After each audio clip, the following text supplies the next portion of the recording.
Venezuela, a country painted as a failed state by US politicians and corporate media. One that is under a total dictatorship, brutally repressing free speech and the right to protest. The protests, which have been going on for 3 months, are across the board uncritically romanticized and celebrated by the mass media. Many outlets are openly calling for regime change. Since President Chavez was elected in 1998, the US government has paid over $50 million to the opposition movement. Now, Senator Marco Rubio just spearheaded a bill pledging another $20 million to, quote, defend human rights, among other types of aid. Long wanting to overthrow the democratically elected socialist government, US politicians are seizing the moment of unrest for regime change. The stable and peaceful Venezuela is in the best interest of the entire hemisphere. We will be working with Colombia and other countries on the Venezuelan problem. It is a very, very horrible problem, and from a humanitarian standpoint, it is like nothing we've seen in quite a long time. With new US sanctions, direct threats from the Trump administration to overthrow another sovereign government, and corporate media painting a one-sided narrative, I wanted to go see the reality on the ground for myself. During my investigation in Venezuela, spending nearly 3 weeks in Caracas, one thing was a constant: traffic jams from guarimbas or protest barricades, intended to disrupt life in the city. While most things carried on like normal, some parts of the city were always inaccessible, with police and military constantly scurrying to whatever streets were shut down that day. Knowing how much mass protests define life in Venezuela, as well as the media coverage, I attended an opposition protest in Miranda State near Caracas. The demonstration, which consisted of thousands of people, was a peaceful gathering, with typical speeches and chants. What is your biggest problem with what's happening right now? I think right now the biggest problem is that the president don't want us to go to election, because if we go, he knows he's gonna lose. Ya que aquí no hay constitución, no hay Estado de Derecho, no existe el imperio de las leyes. Estamos en una total dictadura en Venezuela, una represión, hay una tiranía constante. Fuera el dictador de Venezuela, no lo queremos. Estamos sufriendo de hambre, de miseria, de angustia, desesperación, y que lo que queremos es que este régimen se largue del país junto con todos los seguidores, para que en Venezuela venga la paz, la tranquilidad y el amor entre los venezolanos. 17 years and some months, the country is every day falling down. It doesn't work if you don't have money. If you have money, excuse me. Because if you have money, you need medicine. You don't have where to buy it. I have 27 years old and I'm married. And my wife, she doesn't buy anything that she wants to. You said you've been fighting since 2002. What happened? Why have you been fighting so long in the streets? Because I've never been Chavista, because I knew that where it will end everything, okay? Because they have a wrong idea what revolution is. My father took me to a riot, and one riot take me another, and it happened years. Sembrar el comunismo, nunca más, una Cuba 2, eso es todo. Y Cuba no nos libera, porque si nos liberamos, no van a seguir comiendo. Is the United States doing enough to help Venezuela? No, I don't think so. I mean, we are helping, a lot of Venezuelans live in the States, so we send the Green Cross, the one who help with the medicine, the ones who help the protesters that get hit, they get a lot of help from the States. Ojalá que así fuera, que tanto Estados Unidos como todos los países del mundo pusiera un granito de arena para que metan la mano por Venezuela. Is the United States doing enough to help Venezuela? Sí, lo está haciendo muy bien, junto con Luis Almagro, pero necesitamos ya un desenlace, necesitamos un final feliz. Queremos el apoyo internacional importante de los Estados Unidos, de Nueva York, para que nos ayuden sin cesar. Necesitamos que Estados Unidos afine su potencia hacia nosotros va a ser bien recibida. We are very near Plaza Altamira right now, where the opposition looks like it's setting up a barricade. This is a tactic that the opposition does to deter traffic, to cause a lot of problems here in Caracas. We're going to go follow them right now and see what's going on.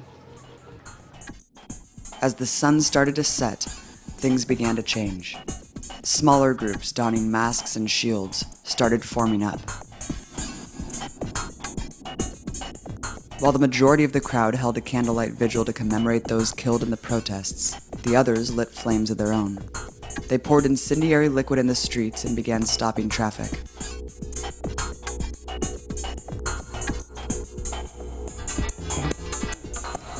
We're here in the middle of the plaza. There are thousands of protesters down there for the March of the Torches. Right now, there are a couple dozen protesters right here with shields, helmets, masks. They're lighting fires. They're doing a blockade. They say their tactics is to get as many people out in the street as they possibly can. Bueno, hasta lo que sabemos nosotros protestamos porque queremos una mejor Venezuela como la de antes, como, cónchale, fíjate, bueno, hasta lo que sabemos, Cuba por lo menos es una dictadura, pues. Y nosotros no podemos vivir con unos cubanos aquí en Venezuela porque es chimbo y mírate, a través de esta dictadura que estamos pasando, escasez y comida y todo eso, y bueno, solamente queremos volver a retomar lo que era antes, pues.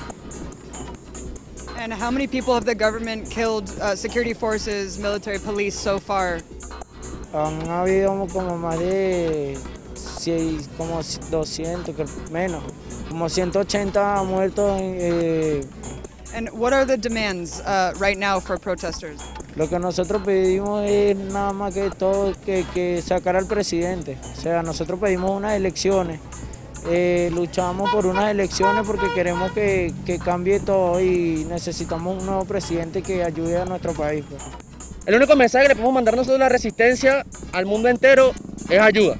Esa es la primordial que le podemos pedir, porque si vamos al caso, nosotros salimos a la calle y los primeros que reprimen son el gobierno. Ahorita porque no tenemos las balas que nos están lanzando, que son unas metras grandes de hierro, por el cual han matado a varios. Ayer el chamo que mataron a los tecos lo mataron de una metra. Y eso es mentira, no lanzan ni perdigón ni lanzan bomba, lanzan plomo. Eso es lo que lanzan, plomo y tiro. Una bala, y eso es verdad. Porque dice Maduro que es mentira, si es verdad, que ellos puro echan tiro. Several times we were aggressively surrounded by masked protesters, demanding to see what media outlet we worked for. Only when they heard that we were from the United States did they back down, but told me to only film repression against them, not their actions.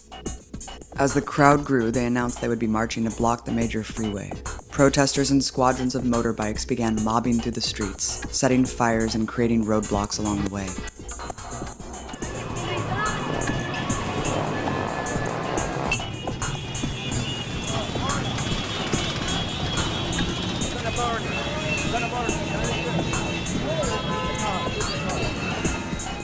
So we're here at the highway right now. We just talked to some protesters who said that they're blocking the highway. They just set up a barricade of fire. They're doing it down there. The National Guard is about to come, which they say they want us to see how they oppress them when they do come. Stopping cars leaving the highway, they trapped drivers on the off-ramp.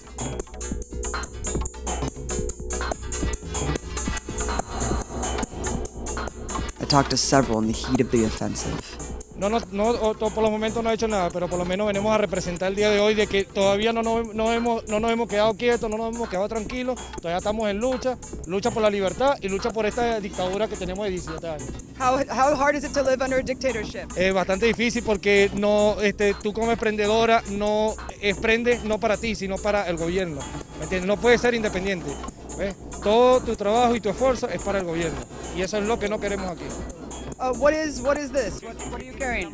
Esta es una trifácil. Esta es la que nos lanzan a nosotros. Y con esto han matado a compañeros de nosotros en el pecho y lo han impactado. Con esto. Y toda esa gente corrupta y enchufada se tiene que ir y presos tienen que ir. Porque no es posible que aquí se maten las personas por adquirir una harina pan o un arroz. Cuando el gobierno nos tiene que subastar todas esas cosas porque es el derecho de un ser humano libre del trabajo y la libertad a la comida y la libertad de expresión. Claro, claro, claro. ¡Libertad! ¡Resistencia activa! Then the protest moved onto the highway itself, shutting down all lanes in both directions. Most surprising is how they did this, taking over 2 large trucks.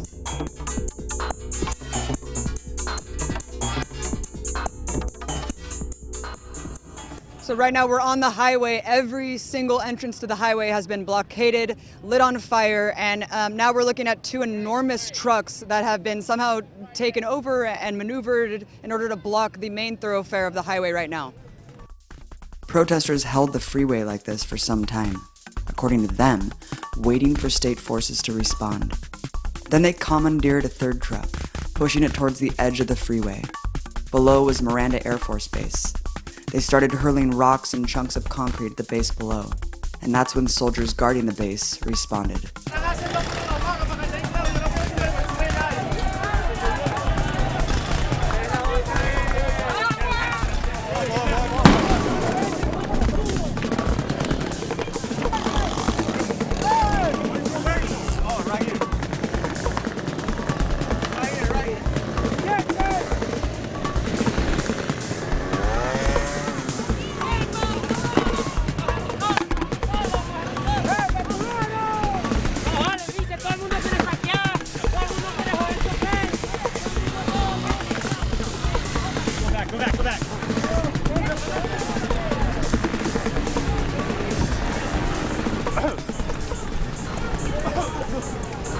They fired several tear gas canisters that landed directly in front of me and my team, and the protesters quickly retreated from the freeway back to the streets above. Apparently there's an Air Force base there and they're throwing rocks to the big blockade, and then they hurled tear gas canisters over the side. We got hit, but not really hard because it wasn't that close.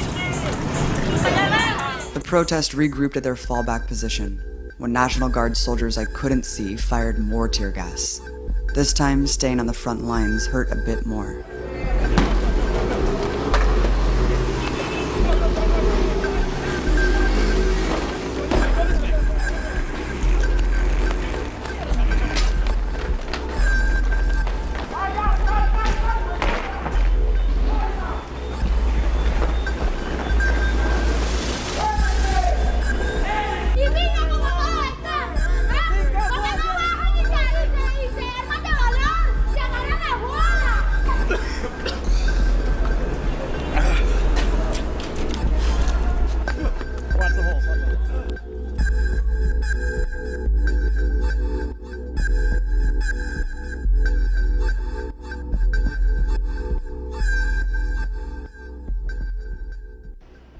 So yeah, right after I said I didn't get hit hard with tear gas, we're running away, and there's all these provocations with the police and the protesters, and they just started hurling tear gas canisters at us, and we were just caught in a huge plume of tear gas. It was extremely painful. My eyes are really, really burning. I felt like I was blind for like 5 minutes, so that just happened. While soldiers had cleared the freeway, protesters continued to block several intersections in the area, with more trucks and barricades. What I had experienced was a typical guarimba, a few hundred or less semi-armed protesters ruling the streets, shutting down as much as they can, using largely violent tactics. They push as far as they can go until security forces respond, then flee with new photos of repression. Given what the media has been saying, I was shocked to learn that there were no arrests that night. It seems like there certainly is a right to protest in Venezuela, and the curated images we see in the news are obscuring a much darker, deadlier reality. Since the beginning of the protest on April 6th through July 1st, we found 95 deaths attributed to the protests, with over 1,000 injured. Of that 95, 11 have unknown or undetermined connections to the protests, and are murders that took place in the vicinity of a protest. So let's look at the remaining 84 deaths. It is true that many protesters have been killed by police and the National Guard. Several have been killed in shootings, and 2 killed by tear gas. According to Venezuela's Attorney General, one of the most outspoken critics of the government's response, 23 deaths are attributed to state forces. Many investigations into alleged killings by state forces are still ongoing. In several cases, people were first reported in the media to have been killed by state forces, but evidence later revealed that they were actually killed by opposition weapons. But let's assume that number is correct, 23. So if only 23 out of the 84 are attributed to state forces, what has caused the majority of the deaths, the remaining 61? Those 61 actually have been caused by opposition protesters. Many of those killed directly in murders and political assassinations. Let's look at those numbers that so many unquestioningly attribute to state repression. We found 23 to have been indirectly killed by opposition violence in a variety of ways. For example, 6 people have died in vehicle accidents while trying to escape opposition barricades. 3 are civilians who died because opposition barricades prevented life-saving ambulances from reaching them. 9 of those 23 are opposition protesters who accidentally killed themselves. 1 in an explosion from an opposition mortar, and 8 electrocuted themselves to death while looting a bakery. In addition to these indirect deaths from opposition violence, 38 people have been directly killed by opposition violence. 16 of those 38 are seemingly random killings of civilians at opposition barricades or near a protest. 7 of the 38 are police and National Guard members killed by protesters. 6 of them were shot by protesters, and 1 National Guard member was beaten to death by a mob of protesters. One would think these facts would be included in a fair report of force used by the state. But more heinously, 14 deaths are political murders and assassinations of Chavistas and government supporters by the opposition. Most were targeted for attending a pro-government demonstration or for being identified as Chavistas. 2 were socialist figures who were kidnapped, tortured, and executed. Most chilling was the lynching of 21-year-old Orlando Figueroa, who was brutally beaten, stabbed, and burned alive by opposition protesters. According to an interview with Orlando in the hospital, they yelled, "Hey black guy, see what happens to Chavistas," before throwing a Molotov cocktail on him and lighting him aflame. Orlando died from his injuries just days later. At least 4 other people have been set on fire but lived, allegedly for being Chavistas, and many others brutally beaten by opposition mobs. So of those 84 fatalities associated with the protest movement, 23 deaths are allegedly from state repression, and 61 deaths from opposition violence. As surprised as I was to see that the reality of these numbers is so warped, I was completely unprepared for what would happen to me for simply reporting these facts. Because I questioned the validity of the fatality count being 100% due to state forces, prominent opposition spokespeople created a false hysteria over an outrageous lie that myself and Empire Files producer Mike Preisner were not journalists, but in fact working directly for the government intelligence forces, and that we weren't actually conducting interviews of protesters, but taking their pictures to turn into police forces. And not only that, but the police had then arrested protesters based on our intelligence. The life-threatening lie was first promoted by professor at Venezuela's Simón Bolívar University and opposition activist, José Vicente Carrasquero. The rumors were echoed and exaggerated by several prominent opposition journalists, like Manuel Malaver and Miami reporter Angie Perez. The disinformation campaign incited a virtual lynch mob against us for days, which translated into real-life stalking and threats, calls to fine and kill us, doxing of personal information, and more. Revealing their characters, scores of opposition Twitter accounts specifically used the word lynch when calling for violence against us. More than that, this opposition hate campaign also posted the address of an event Mike was speaking at, inciting people to come confront us, and worse. Dozens of Venezuelan expats actually showed up, chanting against socialism, and tried to physically force their way into the event to disrupt it. But the threats of violence were not empty. Just days later, a Telesur journalist was actually shot in the back by opposition protesters, when her and her team were viciously attacked with Molotov cocktails, bullets, and explosives. Many other journalists have also been called infiltrators and attacked, like when a Global Vision crew was doused with gasoline by protesters at a recent demonstration and told to leave or they would get burned. Amazingly, international human rights organizations like Human Rights Watch and the Committee to Protect Journalists have been silent on the attacks on journalists from the opposition and have only condemned the government for press repression. For as much as Venezuela's poor is used as the basis of the international media campaign to oust the government, the poor people from the barrios of Venezuela are not the ones protesting. The marches and violent guarimbas are concentrated in only a few states, where the middle and upper class areas are, most of them run by opposition governors or mayors. And the targets of the protesters speak volumes about the nature of the opposition. Factories, public transportation, Socialist Party offices, hospitals, and clinics have all been attacked. Even the childhood home of Chavez was set on fire. They've also set fire to the government's housing ministry, the Supreme Court, and more. In one case, a maternity clinic was raided, and the facility besieged by opposition forces for 2 days. A cultural center I visited, which gave free music lessons to youth and provided space for art collectives, had also recently been attacked and vandalized by opposition protesters. Ironically, even though protesters use food shortages as one of their main grievances, they frequently attack food distribution centers. Most recently, they burned a warehouse containing 50 tons of food intended for school children. The representatives of the opposition don't denounce the violent guarimbas sustained by the small contingent of protesters.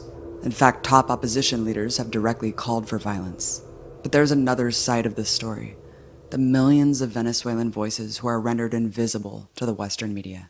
Ha habido una guerra económica muy fuerte de parte de los sectores de la élite burguesa y los empresarios hacia como el pueblo, pues a los que producen los alimentos, los que producen los artículos de primera necesidad, los han venido como que acaparando, escondiéndolo, algo parecido como lo que se hacía a Salvador Allende en Chile. Mira, realmente por un proceso de polarización en el que estamos viviendo actualmente en Venezuela, hemos llegado al punto donde ya la tolerancia es cero, donde ya identificarte con algo de la revolución o algo que tenga que ver por lo menos haciendo ejemplo de lo que es el comandante Chávez, debido a que nos señalan, nos golpean, nos queman, nos matan, nos categorizan por nuestro color de piel, por nuestro cabello. Es una cantidad de factores que han generado que nosotros los revolucionarios tengamos como que un poco de temor a salir a la calle porque nos identifican fácilmente, porque no tenemos miedo a usar cuestiones que nos identifiquen como en la revolución bolivariana, que nos identifiquen como chavistas.